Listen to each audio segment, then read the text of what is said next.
Hello everybody and welcome to my first Let's Play video of Tigers on the Hunt, the ASL mod. I am very pleased to see this game and I'm very pleased to be able to play it. I have played Advanced Squad Leader for many years and I really love that game, so I'm very pleased to see a computerized version of it with a functioning AI. I never thought I would be able to see that. Well, it's not complete Advanced Squad Leader, of course. It's a much simpler game than that, and that is of course necessary for the AI to function properly. Yeah, so let's jump right into it. I have fired up the ASL scenario A, the Guards Counterattack, and let's see here. Scenario description, let me just read that up. Stalingrad, Russia, October 6, 42. By October 5th, the Germans had almost taken the key Dynamically tractor works. However, the fighting had been so heavy that the line troops occupying the surrounding area were exceptionally weak from the previous week's combat. At that point, the Russians counterattacked with their crack 37th Guards to break the ring of the Germans had thrown around the factory and reinforced the desperate defenders. Scenario length 5 game turns. We can see that up in the corner here. We are in turn 1 of 5. So basically I play the Russians. I choose to play as the attacker because I believe the AI is much better at defending than attacking. So I'll be the attacking Russians and I need to take some buildings. In the original Advanced Squad Leader scenario, the victory conditions are different than they are here. Let's take a look at them. That's the one here. So it's split up into major defeat, draw, minor victory, and major victory. And as the Russians, we are side B. So for a minor victory, we need 26 points. We currently have 16 because we control this amount of buildings, and so we need to take another 10 points off of the Germans. You can click you can click this button here to see all the victory locations, and we as the Russians need to take a lot of those. Let's just click that again, and as you can see, what I'm playing with here is the Advanced Squad Leader mod, which means the counters are the same as in ASL. And that's pretty neat. The game doesn't function exactly like ASL, but it's pretty close. So let's dive into it. So first off, we have the administrative segment, which corresponds to the rally phase in ASL, and most of the rally actions are actually automatic. So if you have like a broken unit and a leader, the leader will automatically try to rally that broken unit. If you have an unpossessed support weapon, the squad or the unit will automatically try to pick that support weapon up, and so forth. Right now this is turn 1, we don't have anything to do in the administrative segment, neither does the Germans. So we go straight to the fire segments, which correspond to the prep fire phase. So basically what we want to do here is we want to take this building down here in the south. And what we have here is 2 elite squads. Down here we have another 2 with a 10-2 leader. The guy who designed the scenario picked the wrong leader. This is actually a partisan leader, but okay, that's a minor detail. We have 3 squads down here, another one here, 2 up here, and 2 here. So we have a lot of great units right here in this building, and we need to get across the road. Obviously that is the challenge. Up in this building we have a 9-1 leader with his first line squad and a medium machine gun. And then up here in the north we have first line squads. One there, another one here with a commissar, another squad there, another there, and 3 more over here. On the German side, facing us right down here, we have a squad with a first line squad with an LMG, a light machine gun. We have another 2 squads and a 9-1 leader in that building. In this building here we have the 9-2 leader with 3 squads and 2 light machine guns. This building over here we have a squad with an LMG, squad and a 8-0 leader. And then up in this building here we have a squad MMG, squad LMG, and then in the back here we have the squad with a heavy machine gun and a leader. We want to get out of this guy's sight as soon as possible. So what I want to do is I want to do some fire and movement. Let's see, I want to fire with these guys because they have a -2 modifier. That means it's easier to penetrate the building, which has usually a plus. I guess it's the same for this, for Tigers on the Hunt. +3. You get +3 terrain effect modifier for being in a stone building. And so this leader with a -2 modifier almost negates that effect. Now, one thing I want to mention here first is that there is no such thing as multi-hex fire group in Tigers on the Hunt. That means we cannot fire group any of these guys. Only guys in the same hex can fire group. Okay, so I want to fire these guys. So what I do is, actually this is very neat. You can actually see which of the enemy units are in the line of sight. And that's actually very, very handy because there's no way to assess that or pull a thread, something like that. So that's very neat. We can fire at these 3 guys. And what you do is simply you choose the leader. We wanted the leader to direct. And then we choose both of the squads down here. And then we simply just right click on this unit here. And we had no effect. Okay, so these guys have fired, signified by the prep fire counters on these units. I want to try one more time. I want to try and fire these guys. So 3 squads fire on this guy. And this time also no effect. So really unlucky rolls here to begin with.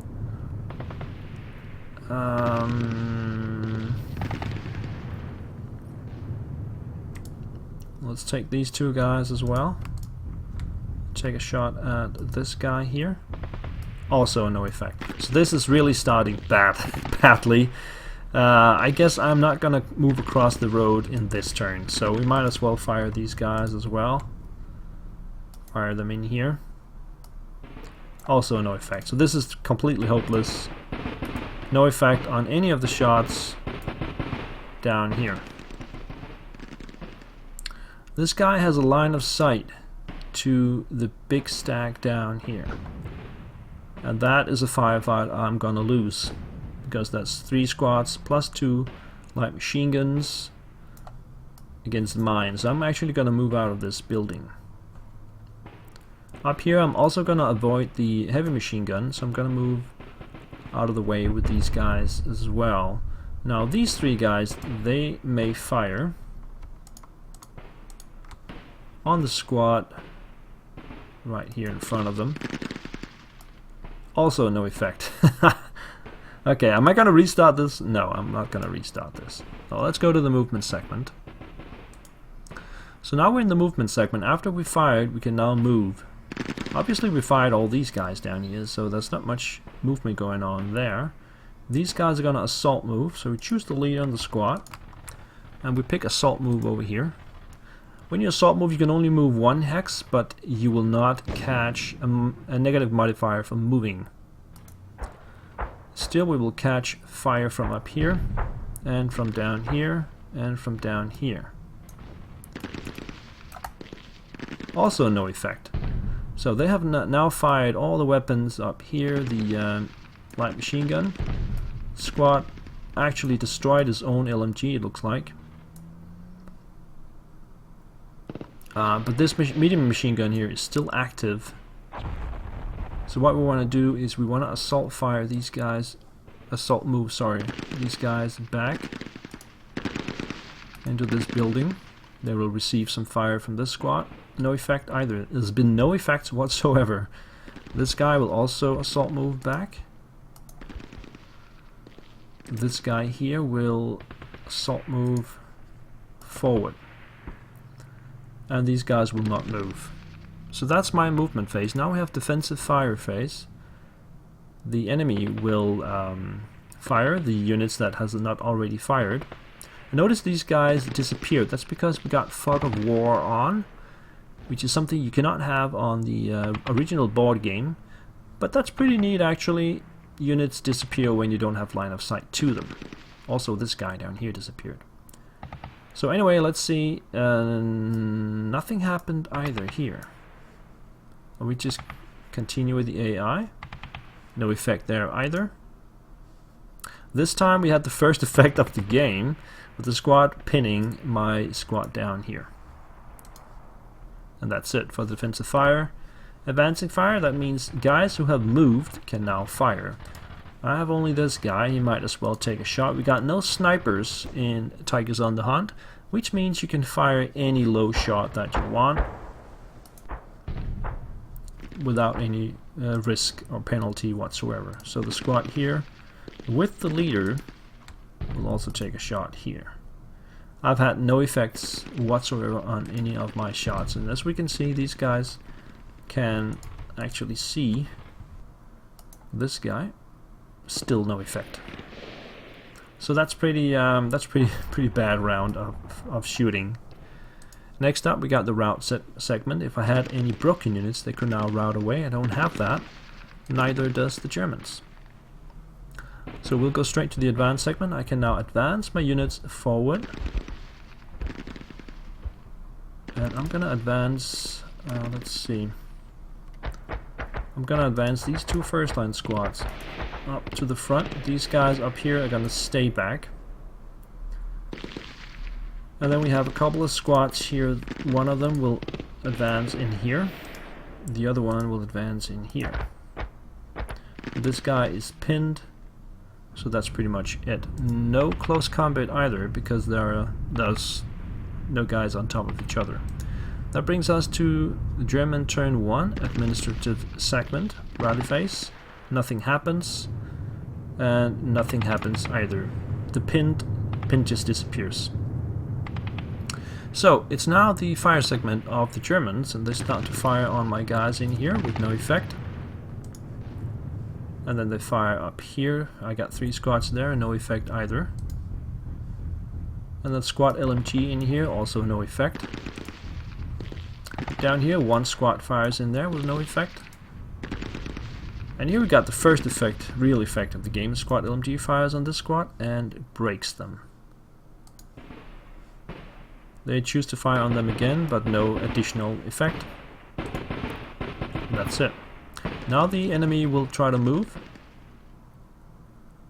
There was no movement from the Germans. Okay, so now we have defensive fire. We can now fire back. And of course we want to do that. We got 3 squads with a great leader in here. Take a shot at this guy. And he gets outright eliminated by that shot. That was pretty neat. Now these guys down here, we have 3 squads as well. Fire on this squad. No effect. And we got 3 squads in here. Fire on this guy. Breaks him. And we got 2 squads in here. Fire up here. No effect. The medium machine gun with the leader. Now let's fire these guys up here first. 3 squads. Fire in there, breaks them. And then 3 squads here. Fire in there and pins these guys. That means the lead on the squad here will take a shot at this one.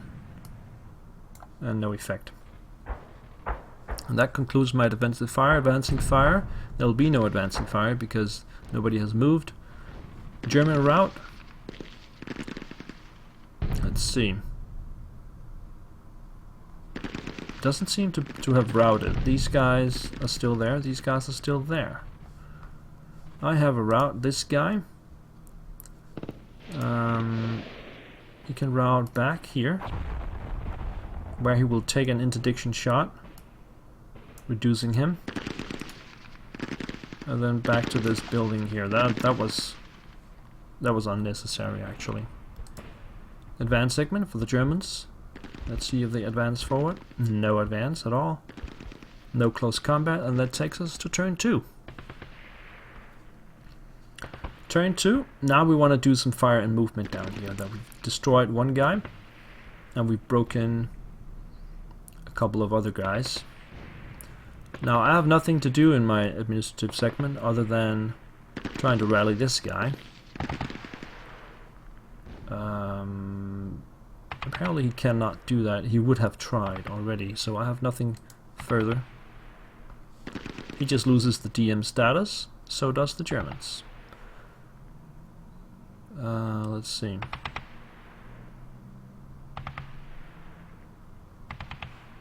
Okay, so fire segment. Remember, we still have the medium machine gun over here, which can fire down the road. I want to cross this road now. It would be beneficial if we could break or pin this squad up here, because he covers the road down this way. So what I'm gonna try here is I'm gonna try and take a shot with these two guys. Let's see if I can break this guy. I did pin him.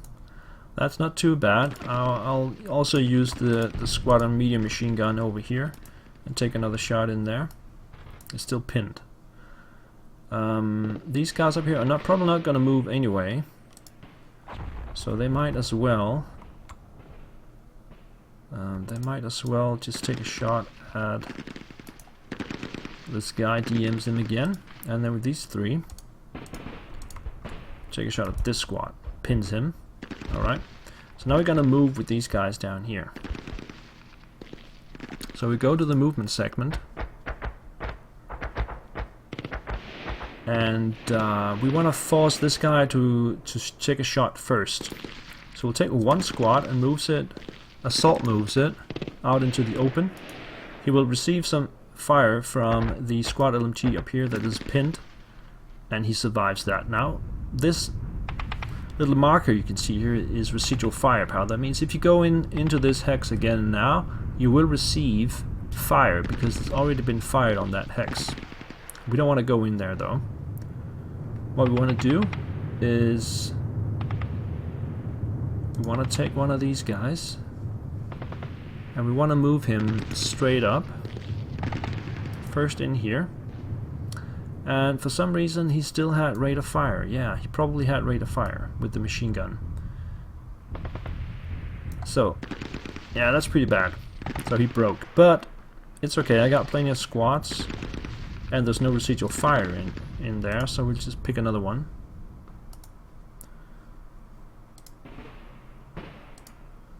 And he will go in here and he will receive fire from the squad. I will also leave residual firepower in there, but we don't really care about that. He's got final fire. That means these guys can now move straight up in there. Take the residual fire. One more. So that means we now have 3 full squads in this position. And I might want to move this guy around actually. Let's see, he's got guys up here. They can fire down this way. With a little luck, I can go here and then come across to this hex without this guy being able to take a shot. I'm not certain though.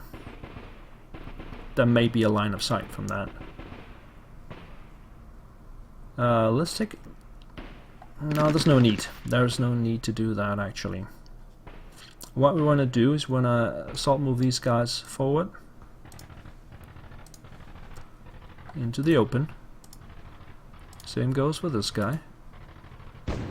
And then we'll bring this guy up there as well. There's a stacking limit of 3 squads, and it's not like ASL.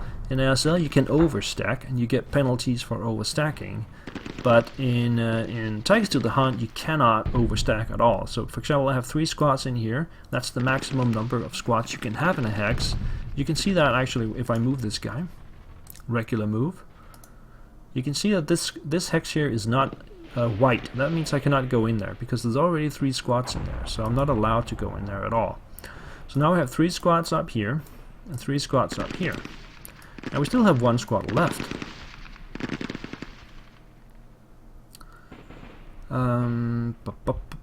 So I think what I want to do is I want to move the leader, regular move, in here, and then we'll simply move this guy up here into this hex here. And these guys will stay put, I think, for now. So that was my movement. Now we go to defensive fire. Defensive fire up here, no effect. And that's all there was. Advancing fire, now I can fire again. Of course we want to fire these 3 squads that have just moved. And they can now fire into this hex, breaking this guy. That's perfect. We don't want to fire on the leader, because we just want to jump him and take him out in close combat. Let's see. What do we want to do? This guy is only pinned, so I might as well just take a low chance shot up here. Nothing happens. Same goes for this guy. Low chance shot, nothing. And then we have 3 squads with the leader here. They can fire long range up here. This guy will probably try to rout away, so I wanna shoot at that guy, maybe decimate him. He's been casualty reduced to a half squad now. That was the advanced segment. Oh, sorry, advancing fire. Now route. My route first. I got one guy here. And let's see. He can just go into this building and stay there. Germans will also route. As we can see, this guy routes out here. I do believe I could interdict this guy.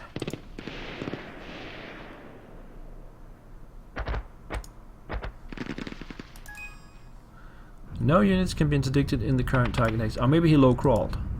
Yes, the guy low crawled into the open, and the way the rules work here is that then you cannot interdict if you low crawl, no matter what.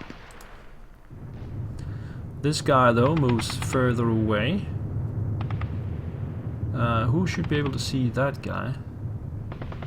I don't think anybody can. So let's just continue. Alright, the AI is done routing. Now I can advance. So let's advance this guy into the building right here. Now these guys are visible again. Do we want to get the leader in here? I think so. Yeah, so get all of these guys on top of the German leader, and we have close combat situation, and these 3 guys will go in here. So now I have almost all of this building. These guys will stay put. These guys will stay put. These guys up here will also stay put. So that was the advance. Now comes the close combat. And we can see that the lieutenant has been eliminated. So we killed the German leader in there.